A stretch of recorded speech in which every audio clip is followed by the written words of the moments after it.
Hello everyone. In this video, I will show you how to download mods in Minecraft. First, open your web browser and search for the CurseForge app. Go to the official CurseForge website and download the standalone app for your computer. Once the download is complete, run the installer and follow the setup steps on your screen. After the installation finishes, open the CurseForge app and sign in if needed. Inside the app, you will see a list of supported games. Select Minecraft to continue. Now click on Create Custom Profile. Give your profile a name.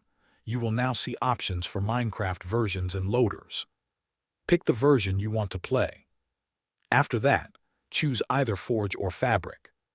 Forge is usually better for large mod packs, while Fabric is often lighter and faster for smaller mods. Once you are done, click Create. Your new profile will begin downloading. After a few minutes, it will appear in the app. Click on it to open the profile page. Select Add Content to browse available mods. Use the search bar to find the mod you want. When you find one you like, click Install. You can repeat this step for as many mods as you want.